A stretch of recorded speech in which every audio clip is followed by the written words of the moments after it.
Hello, ladies and gentlemen. I'm the Omniviewer, and welcome to In Defense Of, a series in which I'll be taking a look at all those things that everybody loves to hate, and trying to prove that maybe they're not as bad as everybody thinks. Now, that's a pretty wide area to cover, so where could I possibly begin? Perhaps you've heard of My Little Pony Friendship is Magic? Ah, yes, My Little Pony Friendship is Magic. A series originally intended to sell toys to little girls that has since become a worldwide phenomenon with adult men and adult women, thus leading to the age of the bronies. Well, I have no shame in admitting that I'm a brony myself, as if the derpy figurine behind me wasn't enough of a clue. But rather than talk about the whole series, I'd rather talk about one episode in particular. Now, as with any TV show, My Little Pony has good episodes, average episodes, and bad episodes.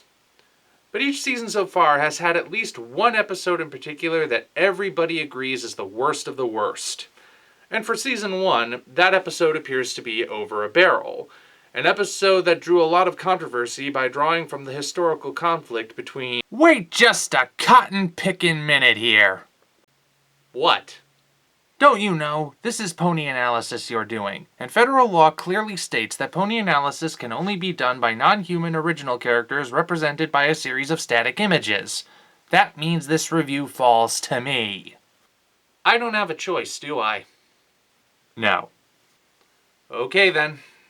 Ladies and gentlemen, the remainder of this review shall be handled by my DeviantArt avatar, Snazzy Chapeau. Say hello, Snazzy. Hello, Snazzy. Now, where were we? Plot summary. Well, Applejack has a nice, firm... Oh, you mean the story. Right. Here we go. The episode sees the main six heading west, or south according to the official map, to the frontier town of Appaloosa, where they are to deliver an apple tree named Bloomberg to the town's new orchard. Trouble arises, however, when the native buffalo tribe steals both the tree and Spike. Rainbow Dash pursues the buffalo and learns that they are in conflict with the settler ponies because the orchard is planted on their traditional stampeding ground. The conflict becomes escalated as Rainbow and Applejack draw lines in the sand over the issue, and an impromptu song from Pinkie Pie only makes matters worse. With tensions running high and no clear solution in sight, the main six must find a way to prevent all-out war from tearing the equestrian frontier apart. So you've probably figured out by now that this episode is based on history, specifically the conflict between American settlers and American natives. The episode has garnered a lot of hatred from even the staunchest of bronies. They say it is racist in how it depicts natives and settlers as different species, and that it oversimplifies a complex and dark part of American history. Having seen the episode, I respectfully disagree. In fact, I think the episode is unfairly reviled, which is what I'm here to talk about. First, let me address the claims of racism. As mentioned, the ponies here represent the settlers, most of whom were white, and the buffalo represent the natives, who were not white. Some have interpreted this as being a form of racism, claiming that the inference, albeit unintentional, is that the two groups are somehow inherently different, which flies in the face of the episode's secondary message about equality. There is a history, after all, of white people thinking of those with different skin tones as subhuman. However, the people who say this are actually missing something very clever that the episode is doing. In the real world, buffalo are native to the American continent. Do you know what species is not native to America? Ponies. They were brought to America by the settlers. Yes, there were native horses in prehistory that went extinct, but modern equines were brought to the New World from Europe. When you get right down to it, the idea of equines invading the land of the buffalo is almost exactly the way it happened in real life. Racism has nothing to do with it. Whether or not the writers had this in mind when they wrote the episode, I don't know, but it was still pretty neat to see. The bigger issue, however, is the one regarding oversimplification. The most common criticism leveled against Over a Barrel is that it takes a complex, violent, relatively dark part of American history and turns it into something trivial and sugar-coated, especially that super happy ending. As most people would say, it's more complicated than that. In my experience, this expression is code for, this is an issue I don't want to discuss, but I'm going to make it sound like I could while still providing an out for myself by implying that you are the one incapable of discussing it. I think the issue should be discussed, but first, we need to alter the way we're looking at things.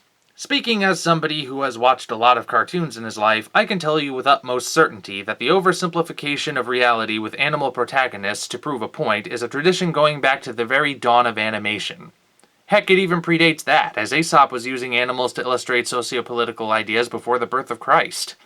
The purpose of doing this is to present a new perspective on the topic being discussed. To help illustrate my point, consider the following example, an obscure Looney Tunes short known as The Fighting 69 and a Half. The cartoon opens with a lavish picnic that's been laid out and strangely left unattended. Two groups of ants, one red, one black, see the picnic and wish to claim the food, but neither side is willing to share with the other.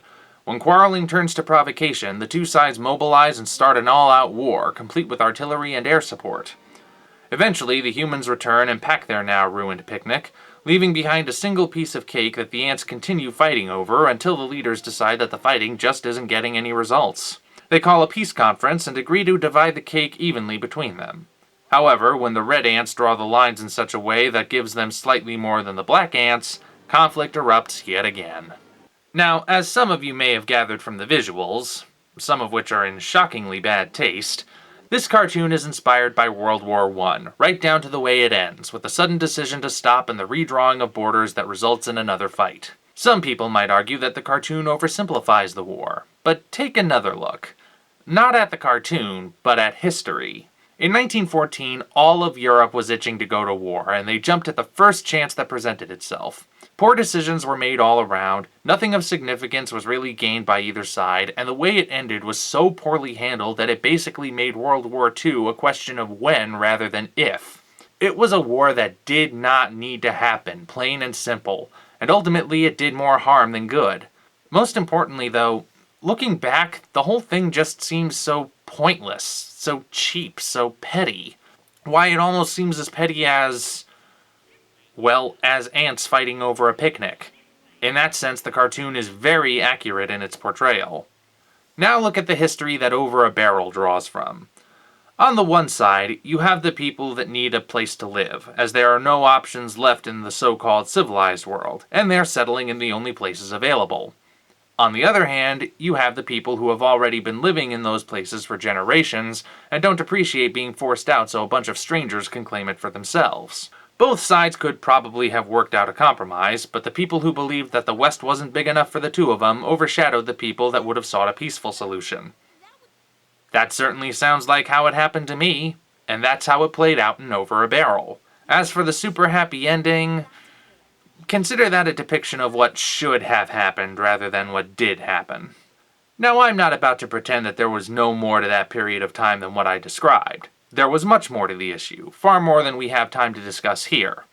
However, this does not change the fact that Over a Barrel is not the horrible summarization of bloodshed that everybody says it is. Rather than inspire cries of racism and ignorance, it should be inspiring discussion on what caused the conflict and how to prevent history from repeating itself. If all we do is say that real history was more complicated than that and go no further, we're missing the point entirely. Even if it was complicated, think about how simple the solution was. And for the love of God, stop trying to make it more complicated by misinterpreting things and drawing attention to stuff that doesn't matter. Nothing will change if we focus on the fact that the ponies are fighting by throwing pies at each other. But you have to admit, the whole fighting with pies thing was pretty stupid, wasn't it? I said no real people allowed! Get out or I'll kick your teeth in!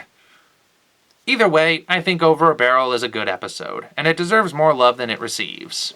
Until such time as we meet again, this is Snazzy Chapeau signing off. That's my line. Oh, the white folks hate the black folks, and the black folks hate the white folks. To hate all but the right folks is an old established rule, but during National Brotherhood Week... Wait, since this is pony analysis, shouldn't you be a unicorn or something? Hey, Dr. Wolf gets away with it, why can't I? Good point, I suppose.